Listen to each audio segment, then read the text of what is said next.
સહેલામાં આપેલ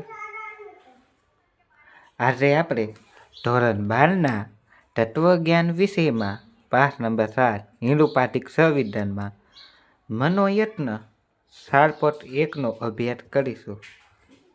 પ્રશ્ન પહેલો, નીચેના પ્રશ્નોના ઉત્તર 1-2 વિધાનોમાં લખો. પ્રશ્ન 1, નિગમનલક્ષી અનુમાનના પ્રકારોના નામ લખો.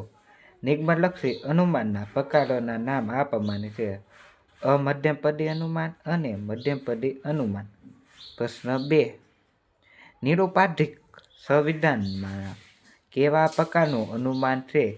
નિરુપાધિક સંવિધાન અમધ્યમપદી અનુમાન પ્રકારનું અનુમાન છે. પ્રશ્ન 3, નિરુપાધિક વિધાનના એકતાની દ્રષ્ટિએ પડતા પ્રકારના નામ જણાવો. નિરુપાધિક વિધાનના એકતાની દ્રષ્ટિએ પડતા પ્રકારોના નામ આ પ્રમાણે છે: સર્વદેશી નિરુપાધિક વિધાન અને એકદેશી નિરુપાધિક વિધાન.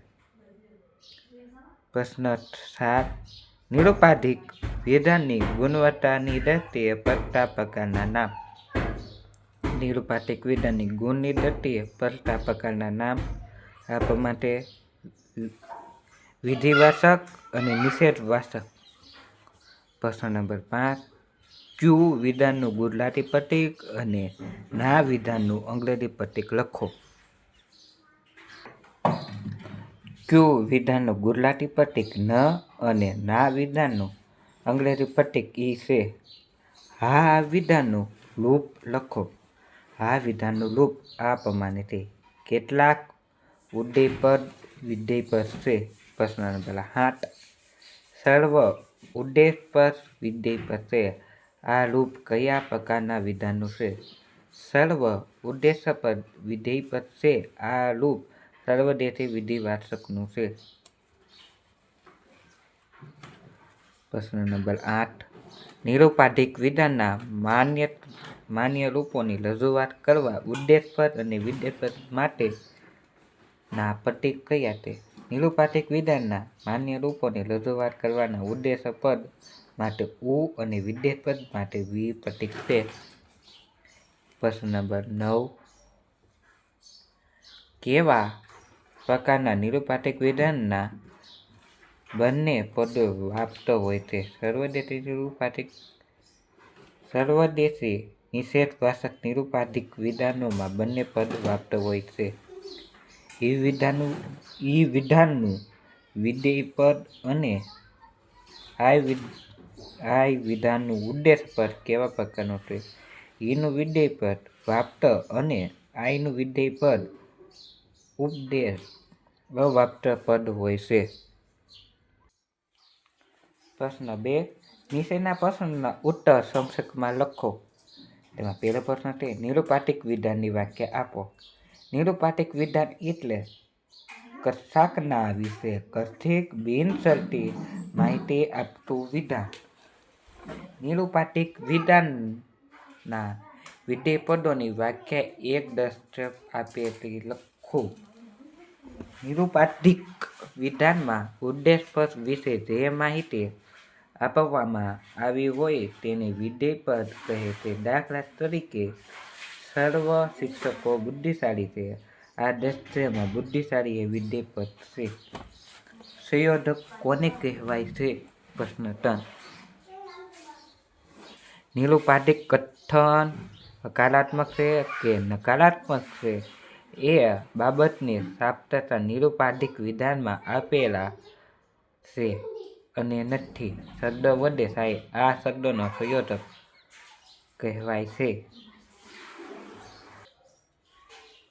પ્રશ્ન નંબર 4, નિરુપાધિક વિધાનના બંધારણીય ઘટકો કેટલા છે? કયા કયા? નિરુપાધિક વિધાનના બંધારણીય ઘટકો 3 છે: ઉદ્દેશપદ, વિધેયપદ અને સંયોજક.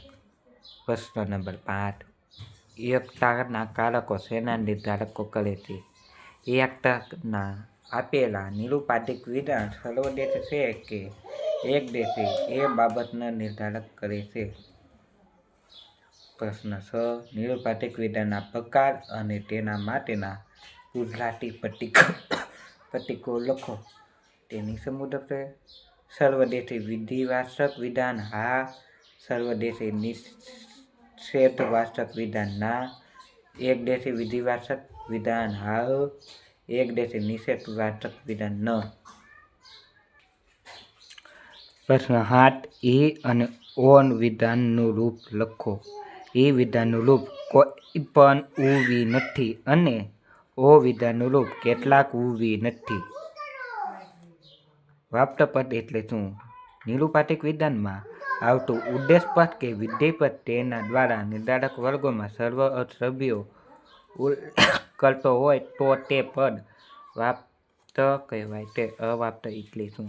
નિરુપાધિક વિધાનમાં આવતું ઉદ્દેશપદ કે વિધેયપદ તેના દ્વારા નિર્ધારક વર્ગોમાં કેટલાક સભ્યોનો ઉલ્લેખ કરતો હોય તો તે પદ અવાપ્ત કહેવાય છે. નિરુપાધિક વિધાનના પદોના વાપ્ત અંગેની સંયુક્ત રજૂઆત કરતું કોષ્ટક દોરો. કોષ્ટક વિધેયપદોના પ્રકાર: ગુજરાતી પ્રતીક, અંગ્રેજી પ્રતીક, ઉદ્દેશપદ ને વિધેયપદ. સર્વદેશી વિધિવાચક વિધાન: ગુજરાતી પ્રતીક હા, અંગ્રેજી પ્રતીક એ, ઉદ્દેશપદ વાપ્ત, વિધેયપદ અવાપ્ત. સર્વદેશી નિષેધવાચક વિધાન: ગુજરાતી પ્રતીક ના, અંગ્રેજી પ્રતીક ઈ, ઉદ્દેશપદ વાપ્ત અને વિધેયપદ પણ વાપ્ત. એકદેશી વિધિવાચક વિધાન: ગુજરાતી પ્રતીક હ, અંગ્રેજી પ્રતીક ટી, ઉદ્દેશપદ અવાપ્ત, વિધેયપદ પણ અવાપ્ત. એકદેશી નિષેધવાચક વિધાન: ગુજરાતી પ્રતીક ન, અંગ્રેજી પ્રતીક ઓ, અવાપ્ત, ઉદ્દેશપદ અવાપ્ત અને વિધેયપદ વાપ્ત. હવે મનોયત્ન 4.2. હવે આપણે મનોયત્ન 4.2 નો અભ્યાસ કરીશું. તેમાં પ્રશ્ન પહેલો છે, નીચેના પ્રશ્નોના ઉત્તર 1-2 વિધાનોમાં લખો. પહેલો પ્રશ્ન, સંવિધાનમાં કેટલા આધાર વિધાન ને ફલિત વિધાન હોય છે? સંવિધાનમાં 2 આધાર વિધાન અને 1 ફલિત વિધાન હોય છે. પ્રશ્ન નંબર 2, સંવિધાનમાં ફલિત વિધાનના વિધેયપદને શું કહેવામાં આવે છે? સંવિધાનમાં ફલિત વિધાનના વિધેયપદને સાધ્યપદ કહેવામાં આવે છે. સંવિધાનના પક્ષપદવાળા આધાર વિધાનોને શું કહેવામાં આવે છે? સંવિધાનના પક્ષપદવાળા આધાર વિધાનને પક્ષ વિધાન કહે છે. પ્રશ્ન નંબર 4, સંવિધાનના ફલિત વિધાનમાં કયા 2 પદોનો સમાવેશ થાય છે? સંવિધાનના ફલિત વિધાનમાં પક્ષપદ અને સાધ્યપદ એમ 2 પદોનો સમાવેશ થાય છે. પ્રશ્ન 5, માન્ય રૂપવાળા સંવિધાનમાં આધાર વિધાનોનો ક્રમ જણાવો. માન્ય રૂપવાળા સંવિધાનમાં આધાર વિધાનોનો ક્રમ આ પ્રમાણે છે: સાધ્ય વિધાન અને પક્ષ વિધાન. પ્રશ્ન નંબર 2, નીચેના પ્રશ્નોના ઉત્તર સંક્ષેપમાં લખો.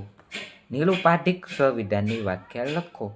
નિરુપાધિક સંવિધાન એટલે જેમના પ્રત્યેકનો 2 વાર ઉલ્લેખ હોય તેવા 3 અને માત્ર 3 પદોના બનેલા 3 નિરુપાધિક વિધાનોનો નિગમનલક્ષી અનુમાન. પ્રશ્ન 2, પક્ષપદ કોને કહેવાય છે? સંવિધાનના ફલિત વિધાનના ઉદ્દેશપદને જે પક્ષપદ કહેવાય છે. મધ્યપદ કોને કહેવાય? સંવિધાનના બંને આધાર વિધાનોમાં સમાન અર્થમાં આવતું પરંતુ ફલિત વિધાનમાં નહીં આવતા પદને મધ્યમ પદ કહેવાય છે. પ્રશ્ન 4, સંવિધાનના ફલિત વિધાનની વ્યાખ્યા લખો. સંવિધાનનું ફલિત વિધાન એટલે સંવિધાનના બંને આધાર વિધાનમાંથી ફલિત થતું ત્રીજું વિધાન એટલે ફલિત વિધાન. પ્રશ્ન નંબર 5, માન્ય રૂપવાળા સંવિધાનના 2 લક્ષણો જણાવો. પહેલો મુદ્દો, માન્ય રૂપવાળા સંવિધાનમાં આવતા ત્રણેય નિરુપાધિક વિધાનોનો માન્ય રૂપવાળો હોય છે. પોઈન્ટ 2, માન્ય રૂપવાળા સંવિધાનમાં પ્રથમ સાધ્ય વિધાન ને બીજું પક્ષ વિધાન અને ત્રીજું ફલિત વિધાન એમ 3 વિધાનો ક્રમમાં ગોઠવવામાં આવેલ છે. જો વિદ્યાર્થી મિત્રો તમને અમારો આ વિડીયો ગમો હોય તો ચેનલને લાઈક કરજો, શેર કરજો અને સબસ્ક્રાઈબ કરજો. અને આગળનો મનોયત્ન 4 પર 3 જોવા માટે અમારી ચેનલ સ્ટડી બાર તત્વજ્ઞાન ગુણના સાથે જોડાઈને રહો. અને સ્વાધ્યાય જોતું હોય તો કોમેન્ટમાં પણ સ્વાધ્યાય લખી દેજો. સહેલામાં પીસ.